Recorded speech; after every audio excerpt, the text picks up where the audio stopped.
Dios le bendiga, espero todos estén bien. Hoy quiero compartir una palabra que ha edificado mucho mi vida y espero que lo sea para ustedes también. Estoy leyendo el libro de Nehemías. Es un libro que me apasiona, un libro que instruye, que corrige, que confronta, y hoy la palabra que Dios me ha dado es que Dios quiere levantar líderes con determinación.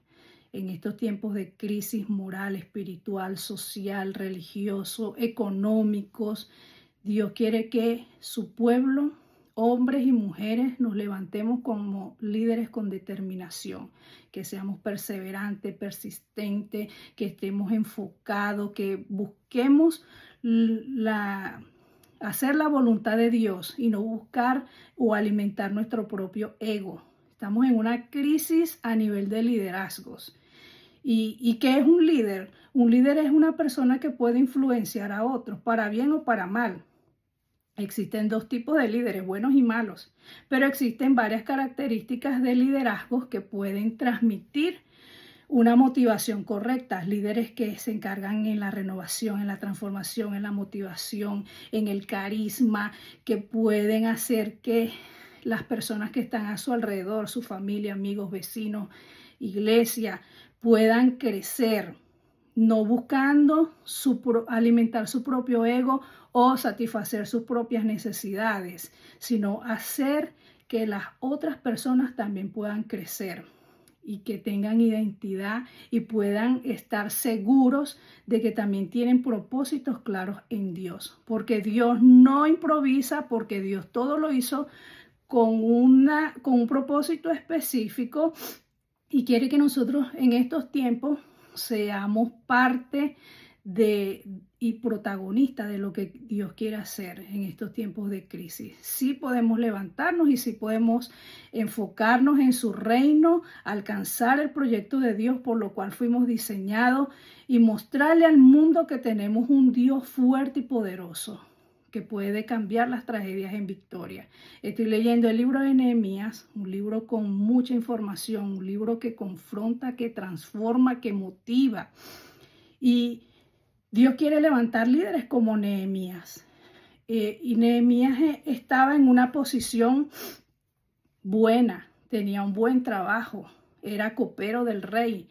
No, ese cargo era de suma importancia, de confianza, porque la vida del rey estaba prácticamente en el copero. Él tenía que probar y todo, porque si querían matarlo, el copero estaba allí para que nada malo le pasara al rey. Sin embargo, más allá de ese proyecto o de ese bienestar que gozaba Nehemías en ese tiempo, él le preocupaba a su pueblo. Él sabía quién era. Yo soy un judío, yo soy un israelita, yo tengo un pueblo, yo tengo una visión y una misión que cumplir también. Cuando llegó entonces su hermano, él le preguntó cómo estaba su gente, qué noticias tenía. Y las noticias que le dio su hermano eran muy tristes. El pueblo estaba caído. Toda esa generación que llegó nuevamente a Jerusalén, la mayoría no conocían a Dios. Las murallas estaban caídas. Eso los hacía ver vulnerables. Eso los hacía estar en vergüenza. Era una decadencia, y Nehemías dice en la Biblia que lo primero que hizo fue orar. En el tiempo de crisis, la herramienta única y fundamental es la oración. Y Nehemías no oró para alimentar su ego o para él ser un líder de renombre, sino que el dolor que había en su corazón lo llevó más allá, a orar, a ayunar y a llevar una oración correcta con la actitud de corazón correcta. Y en el capítulo 1 dice: te ruego, oh Jehová, esté ahora atento tu oído a la oración de tus siervos y a la oración de tus siervos, porque él sabía que hay un pueblo que todavía clamaba, quienes desean reverenciar tu nombre. Concede ahora buen éxito a tu siervo y dale gracia delante de aquel varón, porque yo servía de copero al rey. O sea que el propósito número 1 que él quería alcanzar era que el nombre de Jehová fuera nuevamente reverenciado, adorado, que esa condición que tenía el pueblo en ese momento no combinaba con ese Dios todopoderoso que había hecho grandes señales y prodigios en tiempos antiguos. Y ese era el dolor de su corazón. No era que buscar su propio beneficio, no era buscar su propia gloria o llevar su propio programa, era que el nombre de Jehová sea nuevamente reverenciado. Las oraciones tienen que tener la actitud correcta en el corazón. Mucha gente quiere ser líder para ocupar una posición y que ser conocidos y que ser renombrados y populares. Pero entonces hoy meditemos cuáles son las intenciones de nuestro corazón y tomemos medidas y decisiones para corregirlas. La Biblia dice que Nehemías entonces oró, pidió favor y gracia. No fue de la noche a la mañana que él tomó decisión y actuó a lo loco. Él esperó la gracia de Dios. Cuando el rey le preguntó, él expresó su inquietud, él expresó sus deseos y Dios es tan grande que entonces honró esa oración y ese quebranto por la necesidad que había en el pueblo de Dios. Y dice la Biblia que entonces el rey lo envió, esperó el tiempo, cartas de recomendación, le dio protección, le dio guardaespaldas, le dio la madera, le dio recomendaciones. O sea que Nehemías esperó en el tiempo de Dios. Y cuando hacemos la voluntad de Dios, Dios va a añadir todo lo que hace falta. Pero hay que tener determinación en el corazón. Dice la Biblia entonces que un líder con determinación es un líder enfocado, un líder que tiene coherencia y una visión clara de lo que quiere alcanzar. En el capítulo 2 habla de que hubo oposición. Mientras tú no haces nada, nadie dice nada. Pero el día que tú te levantas a edificar, ese día entonces empieza a levantarse la oposición. Esos espíritus de Tobías y de Sanbalat, que no tenían parte ni herencia por la descendencia de donde ellos venían, porque eran moabitas y por tanta historia bíblica que hoy solo quiero resumir algo. Primero observó el lugar, lo rodeó, dice que observó muy bien lo que iba a hacer, a nadie le dijo nada hasta que Dios le revelara las estrategias correctas. Y él entonces, después que vio todo eso, en el verso 17, capítulo 2, verso 17, dice que él llamó a las personas, a su equipo, y le dijo: ustedes ven el mal en que estamos, que Jerusalén está desierta y que sus puertas están consumidas por el fuego. Vengan y edifiquemos. Porque un líder con determinación entiende que esto no es un trabajo solo, esto es un trabajo en equipo. Hay mucho trabajo que hacer. Jesús dijo: la mies es mucha, la cosecha es mucha, el trabajo es mucho y los obreros son pocos. Entonces los hizo entrar en razón. Vean el mal que estamos, vean las condiciones y las circunstancias que enfrentamos. Y entonces los animó, los motivó y le diga: vengan, edifiquemos el muro de Jerusalén y no estemos más en oprobio. Vamos a decidir salir de este oprobio. Esto no lo puede hacer más nadie sino tú y yo. La ayuda no puede venir solamente de afuera. Tú y yo debemos levantarnos, edificar. Entonces le declaré cómo la mano de Dios había sido buena sobre mí, y asimismo las palabras que el rey me había dicho. Y dijeron, el pueblo, ya no era solamente Nehemías, el pueblo atesoró esas palabras, las tomó y las hizo reales en su vida y en su corazón, y la decisión de ellos fue: levantémonos y edifiquemos. Así que forzaron sus manos para el bien. Pero cuando oyeron, Tobías, Sanballat Sanbalá y Tobías, siervos amonitas, y Gesén el árabe, hicieron escarnio, burla, menosprecio, y nos despreciaron diciendo, ¿qué hacen ustedes? ¿Qué es eso que ustedes hacen? ¿Se van a rebelar contra el rey?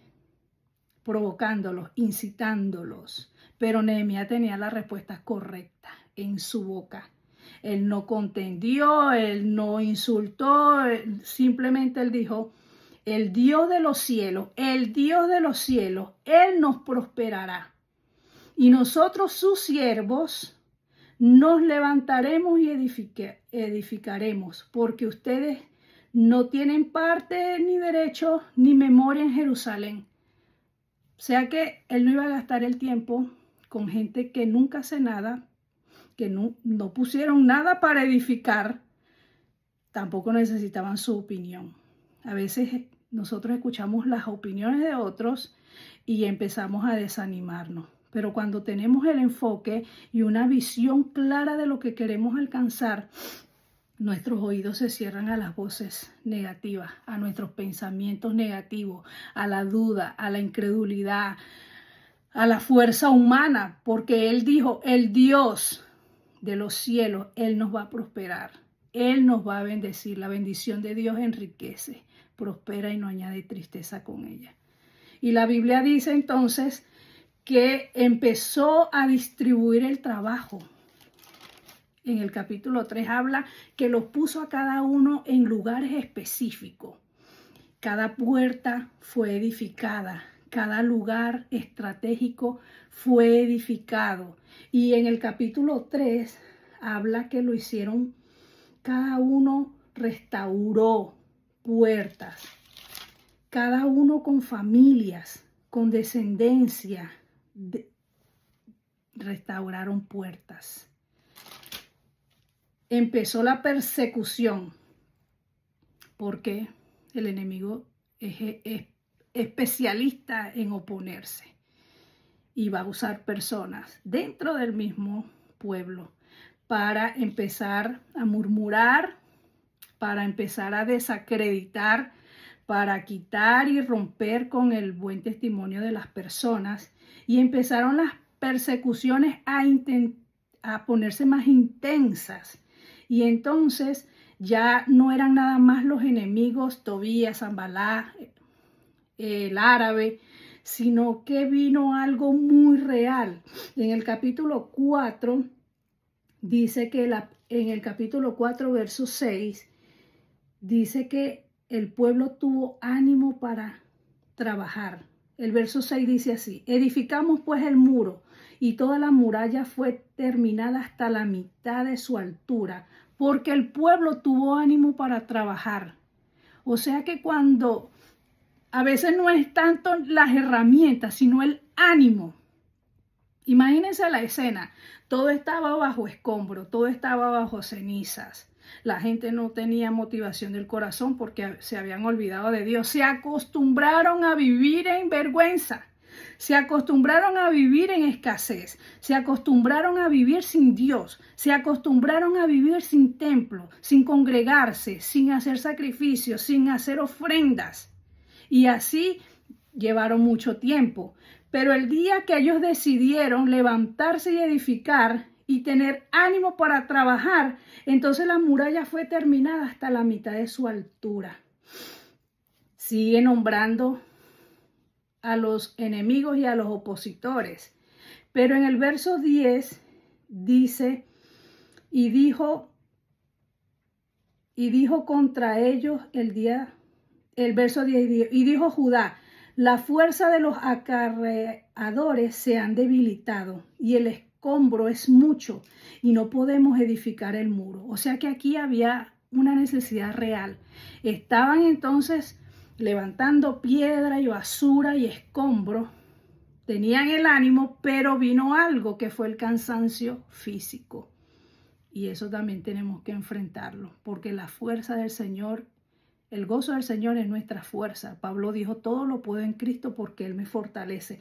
Pero en medio de ese cansancio físico, entonces el enemigo estableció también un plan. Porque el enemigo vino a matar, a robar y a destruir. Y va a usar muchas estrategias para hacerlo. Y el plan del enemigo, como los vio cansados, entonces el verso 11 dice, nuestros enemigos dijeron que no sepan, que no vean, hasta que entremos en medio de ellos y los vamos a matar y hagamos cesar la obra. Entonces el enemigo espera que estemos cansados para filtrarse nuevamente, camuflajeado. Entonces quiere quitar que no sepa, o sea, que sean ignorantes, que no tengan experiencias propias con el Dios que los creó, que dependan de las oraciones de otros, que dependan de las opiniones de otros. La Biblia dice, mi pueblo fue destruido porque le faltó conocimiento. Que no sepan, que sean ignorantes, que no vean, que no tengan discernimiento. La Biblia dice que la lámpara del cuerpo son los ojos. Si todo tu cuerpo está si tu ojo está lleno de luz, o sea, tu alma, todo tu cuerpo va a estar lleno de luz. Pero el peligro más grande de estos tiempos es que la tiniebla se está mezclando con la luz.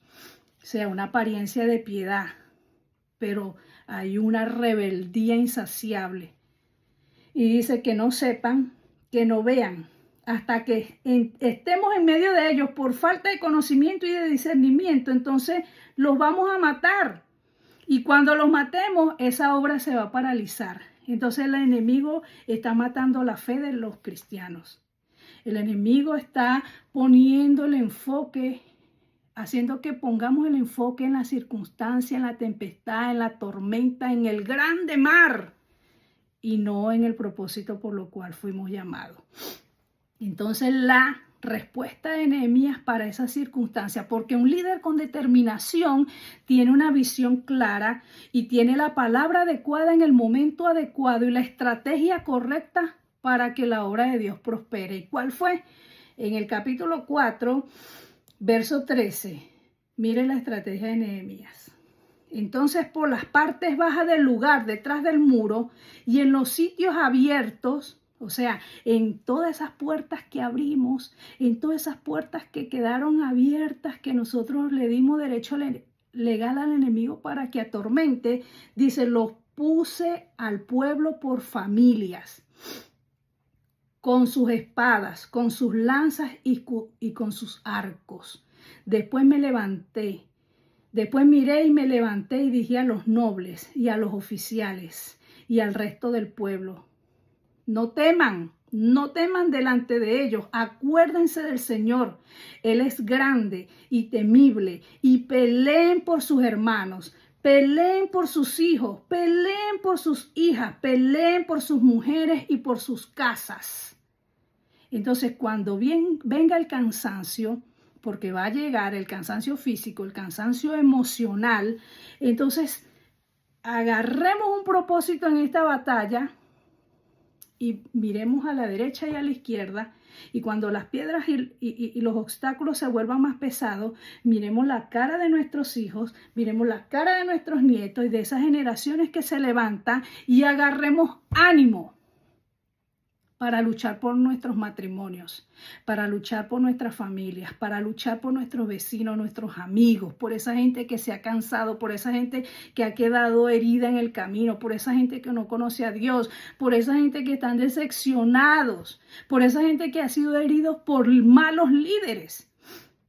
Y volvamos y tomemos ánimo y luchemos, porque nuestro Dios es grande y temible. A ese Dios grande y temible nosotros le servimos. Entonces, el verso 16 dice, y cuando oyeron nuestros enemigos que lo habíamos entendido y que Dios había desbaratado el consejo de ellos, pongamos mucha atención a quien oímos. Y nos volvimos todo al muro. Un pueblo no puede trabajar sin entendimiento. Hay gente que sale de una vez a la batalla y vamos a hacer esto sin entender el propósito, sin obediencia, sin temor de Dios, sin preparación espiritual. Y dice, nos volvimos cada uno al muro, cada quien a su tarea. O sea, nadie usurpaba el lugar de nadie. Nadie quitaba a alguien del camino para ser exaltado. No, cada quien tenía una tarea específica y nadie era más y nadie era menos. Todos tenían que luchar por lo mismo, por su casa y por sus familias. Desde aquel día la mitad de mis siervos trabajaba en la obra y la otra mitad tenía lanzas, escudos, arcos y corazas. Y detrás de ello estaba el jefe de toda la casa de Judá. Judá significa la alabanza. Entonces no puede faltar la alabanza en nuestras batallas. Que exalte el nombre de Cristo. Que mientras se toca la trompeta, mientras los instrumentos de cuerda y mientras esa alabanza sale del corazón, Dios va a pelear por su pueblo. Los que edificaban en el muro y los que acarreaban y los que cargaban, con una mano trabajaban en la obra y con la otra tenían sus espadas. O sea, estamos listos trabajando, pero también estamos luchando. Y hoy esa palabra es para nosotros. Mientras estemos trabajando en lo secular, mientras estemos proveyendo para nuestros hogares, también recordemos que tenemos una batalla espiritual que librar, que más nadie lo va a hacer, más nadie va a luchar por tus hijos, más nadie va a luchar por tu casa, a nadie más le va a doler tu matrimonio, sino a nosotros. Y Dios quiere mujeres y hombres que nos levantemos con determinación, con la intención correcta, que sepamos hacer, que queramos hacer, que sepamos utilizar las herramientas que Dios a nosotros nos ha dado. Y dice la Biblia entonces que aparte de todo esto, el capítulo 5 habla de lo que tuvieron que renunciar. Ya no era Tobías, ya no era Sanballat, ya no era Arabelesén, ya no era el cansancio físico, ahora era que dentro del pueblo había usura. En medio de sus necesidades económicas, ellos tomaron malas decisiones y quitaron prestado para pagar impuestos. Quitaron prestado, empeñaron sus tierras para pagar deudas. Y tanto era el problema en ese tiempo y el egoísmo de los que tenían o poseían recursos en ese momento, que no les importó cobrarles intereses. Y esos intereses los llevaron hasta perder a sus hijos. Ya no tenían cómo pagar impuestos, ya no tenían cómo cancelar sus deudas. Y el recurso que usaron fue empeñar y dar como garantía a sus hijos. Y si no pagaban esas deudas, entonces sus hijos quedaban como esclavos. Y eso no lo hicieron los enemigos externos, sino internos. Entonces, mucho pueblo de Dios está usando sus artimañas, sus vivezas, sus mentiras para esclavizar a otros, sin importar quién se lleve por delante. Por eso la Biblia dice que es hoy que nosotros tenemos que superar esas crisis en el liderazgo. Pastores y líderes que solo quieren alimentar sus propios propósitos y sus proyectos y sus programas y se olvidan de los hijos de los demás. No importa que sean esclavos con tal que se mantengan allí en sus posiciones. Y dice la Biblia entonces que Nehemías comenzó entonces a tomar decisiones, a corregir al pueblo,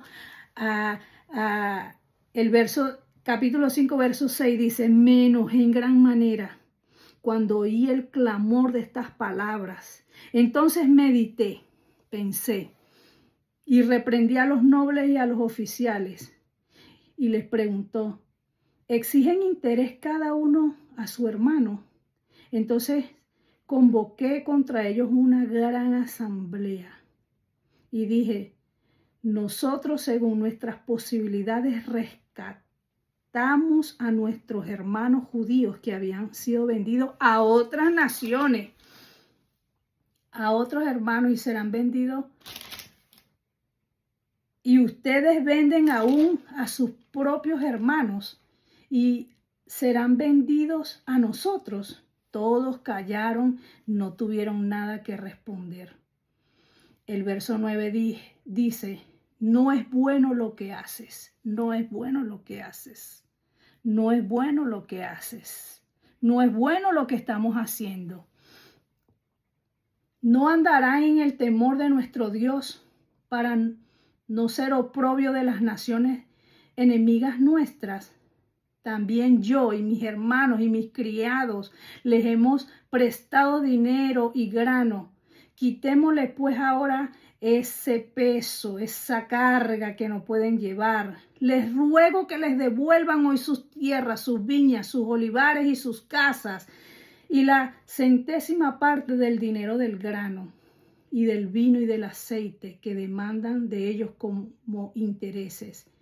Y ellos dijeron, lo devolveremos y nada le demandaremos. Haremos así como tú dices. Entonces convoqué a los sacerdotes, hice jurar y prometer que harían conforme a esto. Además sacudí mi vestido y les dije, así sacuda Dios sus casas y sus trabajos a todo hombre que no cumpla esto.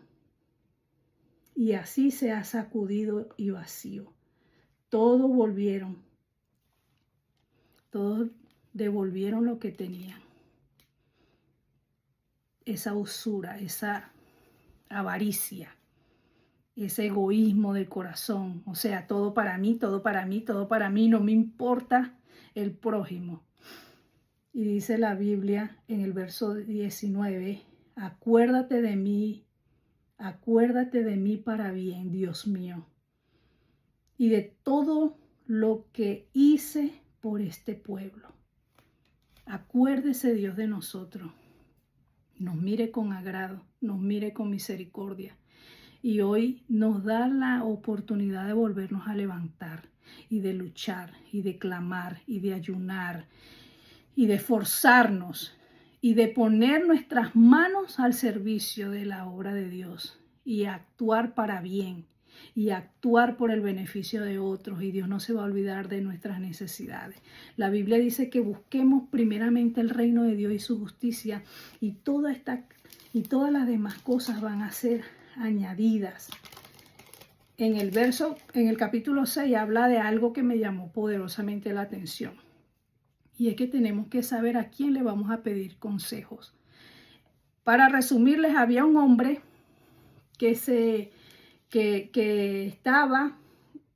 este hombre se llamaba, el capítulo 6, verso 10.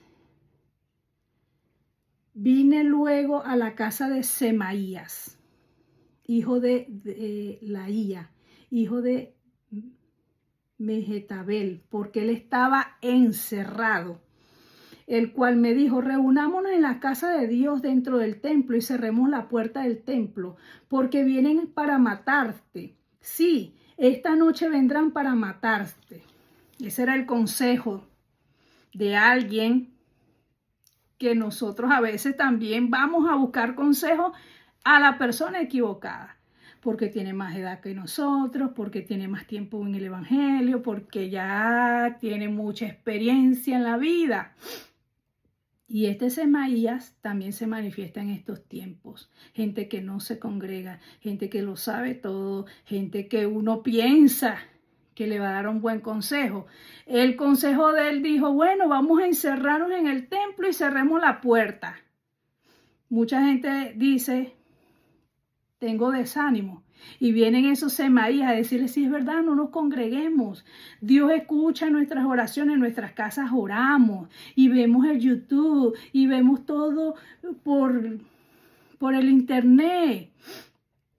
Entonces Nehemías dijo, esto no me cae muy bien a mi corazón. Entonces el verso 11 dice, dije, un hombre como yo ha de huir, después que hemos visto la gloria de Dios y después que Dios ha demostrado su gracia y favor.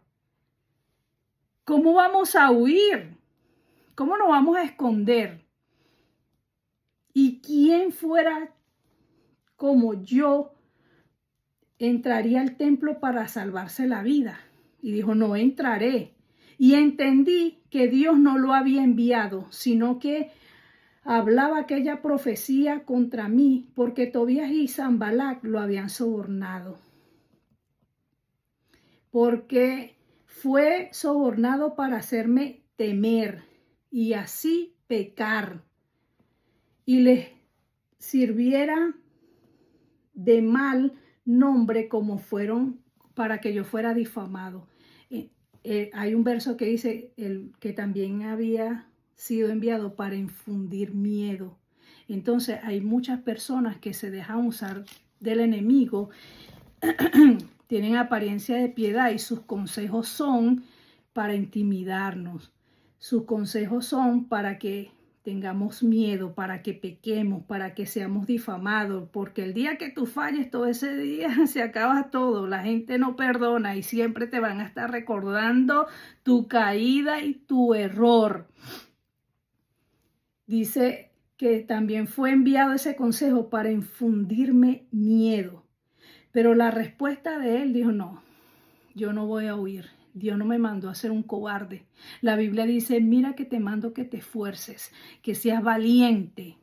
No temas y no desmayes, porque Jehová tu Dios estará contigo en donde quiera que vayas. Entonces hará prosperar tu camino y todo te saldrá bien. Pero el contexto de eso es, esfuérzate y sé valiente, muy valiente. No te desvíes a la derecha y a la izquierda. La palabra medítala de día y de noche. Entonces harás prosperar tu camino y todo te saldrá bien.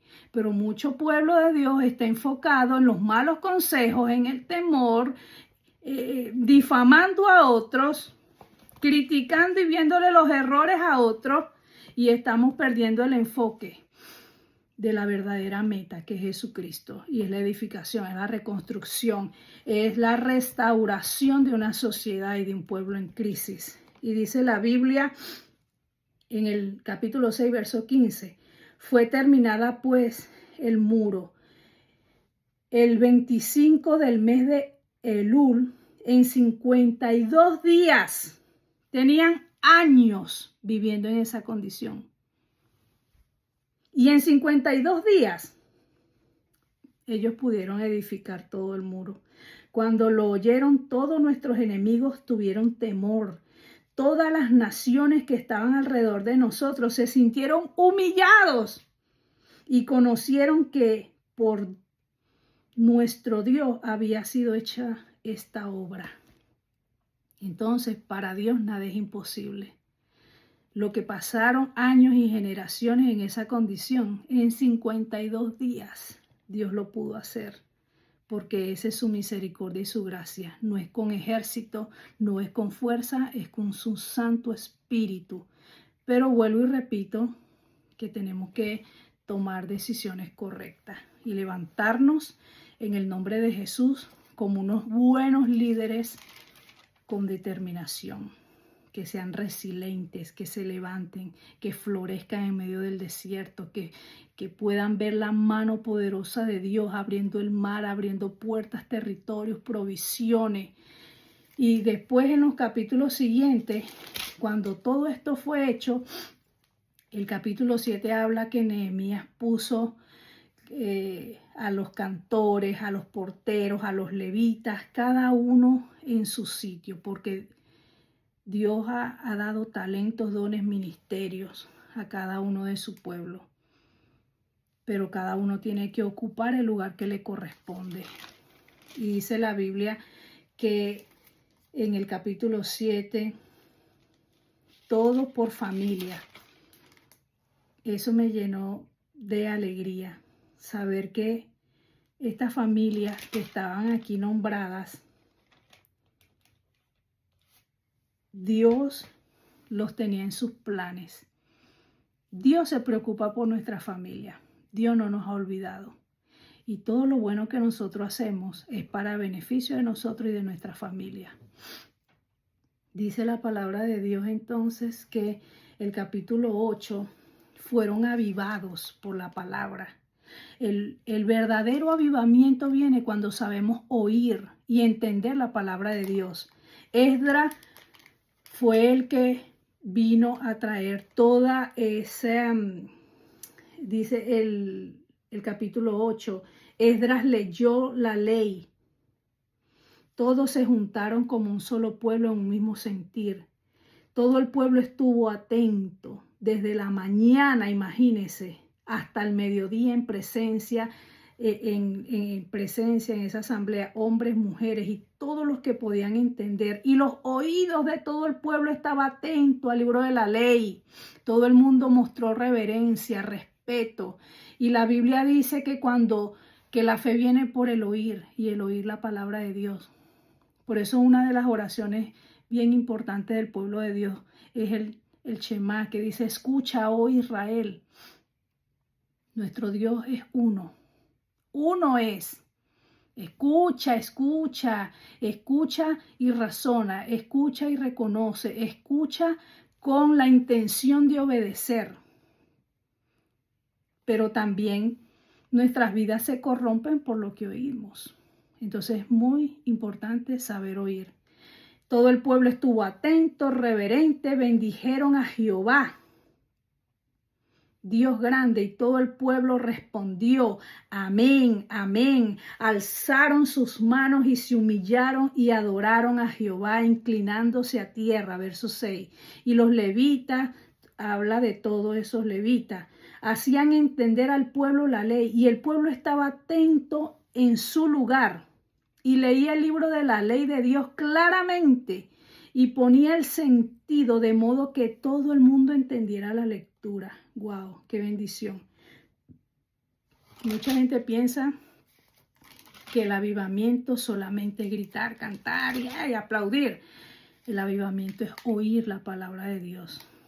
Y cuando entendemos lo que Dios nos está diciendo, más allá de declaraciones y no, es saber oír a Dios, saber meditar su palabra, saber accionar su palabra. Y entonces el pueblo levantó las manos, se humilló, se rindió. Entonces el pueblo empezó a decir: amén, amén, así es. Y así viene el avivamiento. Así Dios levanta un pueblo entendido, un pueblo que sabe lo que está haciendo. Dios rompió con la soberbia. Establecieron la ley, establecieron la palabra, se estableció la verdadera adoración. El pueblo vino trayendo ofrendas. Sabían, mira, y estaban en vergüenza y en cenizas, pero el día que entendieron, aprendieron a dar. O sea que sí tenían. Lo que pasa es que había un espíritu de miseria que los acostumbró a una mentalidad ignorante, a ser mediocres. Y la palabra nos hace nuevamente ver, entender, accionar, vivir. Nos vuelve a la vida literalmente y aprendemos a hacer las cosas con amor, con pasión para Dios. Esto es todo lo que Dios me ha dado. Espero que lo atesoremos y lo hagamos real. Empecemos en nuestra casa, empecemos con nuestra familia, empecemos con nuestros allegados y seamos líderes que puedan levantarse en este tiempo de crisis. Dios, por la boca de Mardoqueo, le dijo a Esther: ¿qué sabes tú? ¿Qué sabes tú si para este tiempo Dios te tiene en ese lugar? Y líderes, yo lo creo. Para este tiempo Dios nos tiene en este lugar, en el lugar correcto, en el tiempo específico, a la hora correcta. Y Dios va a poner las palabras correctas, pero tenemos que tomar una decisión.